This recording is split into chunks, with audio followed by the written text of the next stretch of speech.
નમસ્કાર વિદ્યાર્થી મિત્રો, આજે આપણે ફંક્શન સિરીઝ અંતર્ગત ચોઈસ જે એક ફંક્શન છે એને આપણે ભણવાના છીએ. ચોઈસ જે ફંક્શન છે એ જનરલી ધોરણ 9 થી આપણને જોવા મળે છે.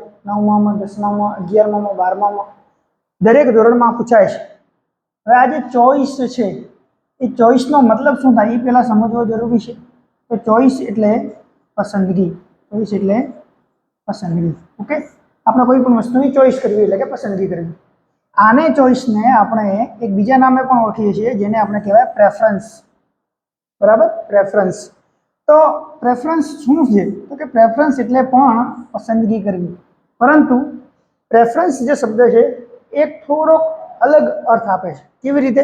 અહીંયા જુઓ કે this function is used to decide a preference when making a choice among different option. અહીંયા તમે સમજો કે આપણી પાસે ડિફરન્ટ ઓપ્શન છે, મતલબ કે આપણી પાસે 1, 2, 3, 4 ઓપ્શન છે. બરાબર, આપણી પાસે 4 ઓપ્શન છે અને આ 4 ઓપ્શનમાં આપણે ચોઈસ તો કરવાની છે, પરંતુ કેવી ચોઈસ? તો કે એમાં પ્રેફરન્સ આપવાનો છે. પ્રેફરન્સ કેવી રીતે આપી શકાય? તો કે ભાઈ આપણે બીજા નંબરનું વધારે પસંદ છે આપણને આ બધા કરતાં, તો આપણે પ્રેફરન્સ આપ્યો 2 નંબરને. પછી એના પછી આપણે ચોથા નંબરનું પસંદ છે, આના પછી આપણને ત્રીજા નંબરનું પસંદ છે, આના પછી આપણને પહેલા નંબરનું પસંદ છે. તો આજે આપણે પ્રેફરન્સ આપ્યા કે પસંદ તો બધા છે, પરંતુ આમાંથી સૌથી વધારે તો કે 2, પછી 4, પછી 3, પછી 1. તો આપણે પ્રેફરન્સ આપી. આને કહેવાય કે આપણી પાસે વસ્તુઓ ઘણી બધી છે, પરંતુ એમાંથી એકને વધારે પ્રેફરન્સ એટલે પ્રાધાન્ય આપીએ છીએ. શું આપીએ છીએ? પ્રાધાન્ય આપીએ છીએ. એટલે કે એકને આપણે વધારે ગણીએ છીએ. રિયલમાં આવી રીતે સમજ્યા કે 4 સાડી છે, બ્લુ, રેડ, યલો, પિંક. તો આપણને આ 4માંથી શું વધારે પસંદ છે? તો કે ભાઈ બ્લુ અથવા તો પિંક, કે બ્લુ આપણને સૌથી વધારે પસંદ છે, તો આપણે બ્લુને પ્રેફરન્સ આપ્યું કે સૌથી વધારે બ્લુ પસંદ છે. તો આ ચોઈસ ને પ્રેફરન્સ આવી રીતે કામ કરે. બરાબર, અહીંયા લખ્યું છે કે એક કરતાં વધારે અથવા તો 2 વિકલ્પ હોય તો આપણે 2માંથી જેને પહેલો પસંદગી આપીએ એને આપણે પ્રેફરન્સમાં લેવાનું. અલ્ટરનેટિવ ચોઈસ અને ચોઈસમાં ડિફરન્સ છે. બરાબર, અલ્ટરનેટિવ ચોઈસ અને ચોઈસમાં ડિફરન્સ છે. એટલે કે આપણને કાં તો ચોઈસ આવી રીતે પૂછે, કાં તો આપણને ફંક્શન આવી રીતે આપે પ્રેફરન્સ. બંને એક જ ફંક્શન છે. બરાબર, ચોઈસ અથવા પ્રેફરન્સ.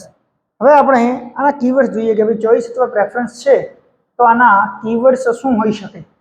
તો ધોરણ 11-12 માટે આના કીવર્ડ્સ આપણે ધ્યાન રાખવાના છે.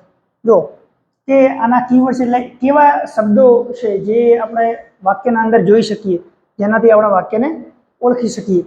તો જુઓ, એક શબ્દ છે આપણો વુડ રાધર. પછી આગળ જતા વાક્યમાં આપણને ધેન જોવા મળશે, વુડ રાધર ધેન. પછી વુડ પ્રિફર, પ્રિફર આવશે તો પછી આપણને આગળ જતા ટુ જોવા મળશે.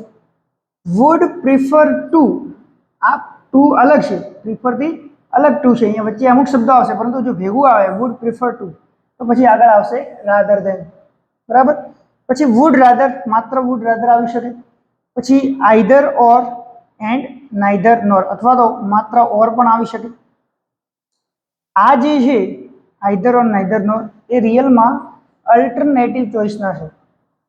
તેના છે અલ્ટરનેટિવ ચોઈસના છે. પરંતુ ઘણી વખત આપણને આવી રીતે આપેલા હોય અને સામે ચોઈસ લખેલું હોય તો આપણે ચોઈસના અંદર પણ આનો ઉપયોગ કરી શકીએ. ઓકે, કારણ કે રિયલમાં તો આપણે પસંદગી જ કરવાની છે, પરંતુ ઓરિજિનલી આ બે શબ્દો આપણને અલ્ટરનેટિવ ચોઈસના અંદર જોવા મળશે. તો would rather, than would prefer to, would prefer to ભેગું આવે તો rather than, would rather, either or, neither nor અથવા તો ઓર, આવા શબ્દો આપણને ચોઈસ એટલે કે પ્રેફરન્સના અંદર જોવા મળશે. હવે આ શબ્દો જે પણ વાક્યમાં આપણને જોવા મળે એ વાક્ય આપણું ચોઈસ અથવા તો પ્રેફરન્સ એ ફંક્શનનું થશે. જોઈએ આપણે કે કેવી રીતે આ વાક્યના અંદર ઉપયોગ થાય છે, એની વાક્ય રચના શું હોઈ શકે. તો વાક્ય રચના ધ્યાનથી જોજો મિત્રો. પહેલું આપણે વુડ રાધરની વાક્ય રચના જોઈએ કે વુડ રાધર આવે તો શું આવે. બરાબર, આ ઇમ્પોર્ટન્ટ છે, સૌથી વધારે આના જ પ્રશ્ન પૂછાય છે. તો સૌથી પહેલા સબ્જેક્ટ એટલે કે કર્તા આપેલો હશે, જે આપણે I, we, you, he, she, it, they આ બધા છે. એના પછી આપણને વુડ રાધર લખેલું હશે. શું લખેલું હશે? Would rather. વુડ રાધર આવે તો અહીંયા ધ્યાન રાખવાનું મિત્રો, આપણું ક્રિયાપદનું બેઝ ફોર્મ એટલે કે મૂળ રૂપ આવે. ક્રિયાપદનું મૂળ રૂપ જ્યારે વુડ રાધર આવશે. ક્રિયાપદનું મૂળ રૂપ મૂક્યા પછી આપણે વુડ રાધરમાં આગળ કયો શબ્દ આવે? ધેન. ધેનમાં આ ધ્યાન રાખજો, THEN નથી, આપણે THAL. અને ફરીથી આપણે ક્રિયાપદનું મૂળ રૂપ. તો વુડ રાધર આવે તો આપણે ક્રિયાપદનું મૂળ રૂપનો ઉપયોગ કરીશું. પણ જો વુડ રાધરની જગ્યાએ વુડ પ્રિફર આવે તો વુડ પ્રિફરની જગ્યાએ આપણે મૂળ ક્રિયાપદ નથી ઉપયોગ કરતા, આપણે આઈએનજી ફોર્મ ઉપયોગ કરીએ છીએ. પછી અહીંયા ધેન આવતું તો અહીંયા આપણું ટુ આવશે, ફરીથી આપણું આઈએનજી ક્રિયાપદ. એટલે કે વુડ રાધર આવે તો મૂળ ક્રિયાપદ, વુડ પ્રિફર આવે તો આઈએનજી ક્રિયાપદ. વુડ રાધરની સાથે ધેન શબ્દ આવે છે, વુડ પ્રિફરની સાથે ટુ શબ્દ આવે છે. ક્લિયર થઈ ગયું? Would rather V1, would prefer ING form. પછી બંને ભેગું આવે વુડ પ્રિફર ટુ, આવી રીતે ભેગું થઈ જાય. પ્રિફર થી ટુ અલગ છે પરંતુ ટુ ભેગું લઈએ તો પછી આપણું મૂળ ક્રિયાપદ સેમ, ફરીથી રાધર ધેન અને મૂળ ક્રિયાપદ સેમ. તો આ વાક્ય રચના છે આપણી ચોઇસ ફંક્શનની. આઈધર ઓર આવે તો એના અંદર ક્રિયાપદ અલગ અલગ રીતે આવી શકે. રિયલમાં એ અલ્ટરનેટિવ ચોઇસના છે. મેં આ 3 વાક્યો ઓરિજિનલી આપણે ચોઇસ જે ફંક્શન છે એના આપ્યા છે. બરાબર? Would rather V1, would prefer ING, would prefer to તો V1. ક્લિયર? વુડ રાધર આવે તો ધેન, વુડ પ્રિફર આવે તો ટુ. મોટા ભાગે એક આ અને એક આ બંને વાક્ય રચના સૌથી વધારે વાર પૂછવામાં આવે છે. જોઈએ આપણે વાક્ય રચનાઓ. વાક્ય કેવી રીતે આવે, એક્ઝામ્પલ જોઈશું તો આપણને વધારે ખ્યાલ આવશે. તો જો એક્ઝામ્પલના અંદર શું છે કે પહેલું વાક્ય આપણને આપેલું છે આઈ વુડ રાધર. જે વાક્યમાં વુડ રાધર જોવા મળે એ વાક્ય આપણું ચોઇસ ફંક્શનનું છે. તો આઈ વુડ રાધર હોય તો પછી આપણને યાદ આવવું જોઈએ કે અહીંયા ક્રિયાપદ કયું હશે? V1. જુઓ ટેક V1 ક્રિયાપદ છે. પછી વુડ રાધર છે તો આપણે ધેન આવવું જોઈએ, તો આવી ગયું. આના પછી પણ આપણું ક્રિયાપદ કયું હોવું જોઈએ? V1. તો ક્લિયર છે, એકદમ પરફેક્ટ. કે I would rather take rest than go out. જો શું છે કે I would rather take rest than go out. બહાર જવા કરતા રેસ્ટ લઈશ. રિયલમાં તો એને બંને પસંદ છે પરંતુ બેમાંથી એકને એને પ્રાધાન્ય આપ્યું, એકને આપણે પ્રિફરન્સ આપ્યું કે ભાઈ બહાર જવા કરતા હું આરામ કરવાનું વધારે પસંદ કરીશ. સેમ વુડ પ્રિફર આવે તો વુડ પ્રિફર આવે તો ક્રિયાપદ કયું આવવું જોઈએ? આઈએનજી આવવું જોઈએ, તો આઈએનજી છે. પછી ટુ આવવું જોઈએ તો ટુ છે, ટુ પછી પણ કયું ક્રિયાપદ આવવું જોઈએ? આઈએનજી. તો સેમ સેન્ટેન્સ છે. I would prefer taking rest to going out. એટલે કે બહાર જવા કરતા હું રેસ્ટ લેવાનું વધારે પસંદ કરીશ. આ વાક્ય એક જ છે પરંતુ મેં અહીંયા વુડ રાધર ઉપયોગ કર્યો તો V1 આવ્યું, વુડ પ્રિફર ઉપયોગ કર્યો તો ટેકિંગ આવ્યું, આઈએનજી ફોર્મ. વુડ રાધર ઉપયોગ કર્યો તો ધેન આવ્યું, વુડ પ્રિફર ઉપયોગ કર્યો તો ટુ આવ્યું. પછી બંને ભેગું કરી લઈએ તો કે વુડ પ્રિફર ટુ આવી રીતે. તો પછી અહીંયા આવશે રાધર ધેન, અહીંયા આવશે આપણું ક્રિયાપદ ટેક. બરાબર? I would prefer to take rest rather than go out, rather than go out. બરાબર? તો આવી રીતે આપણે આને લખી શકાય. પછી આઈ વુડ રાધર, ફરીથી વુડ રાધર છે તો V1 ક્લિયરલી છે, અહીંયા ધેન ક્લિયરલી છે. I would rather play cricket than watch TV. એટલે કે ટીવી વોચ કરતા, ટીવી જોવા કરતા હું ક્રિકેટ રમવાનું વધારે પસંદ કરીશ. બરાબર? હી વુડ પ્રિફર આવે તો આઈએનજી આવે, યસ. અહીંયા પણ ટુ આવે, યસ. અને ફરીથી આઈએનજી. તો he would prefer travelling to staying at one place. એટલે કે એક જગ્યાએ રોકાવા કરતા ટ્રાવેલિંગ કરવાનું વધારે પ્રિફર કરીશ, વધારે પસંદ કરીશ. તો આવા ચોઇસના એક્ઝામ્પલ આપણને જોવા મળશે. Would rather V1, than would prefer I N G to. Main એ છે, આ બંને સૌથી વધારે પૂછાય. બરાબર? પછી આઈધર ઓરના પણ આવી શકે, માત્ર ઓરના પણ આવી શકે, એ પણ આપણે ચોઇસમાં લઈએ પરંતુ અહીંયા પ્રેફરન્સ છે એટલે વધારે આપણે એને ધ્યાનમાં રાખીશું.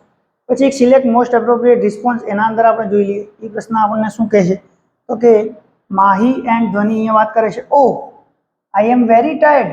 અરે હું તો ખૂબ જ થાકી ગઈ છું. તો ધ્વનિ એને શું જવાબ આપે છે? જે પણ જવાબ આપે છે આપણે ચોઇસના અંદર આપવાનો છે.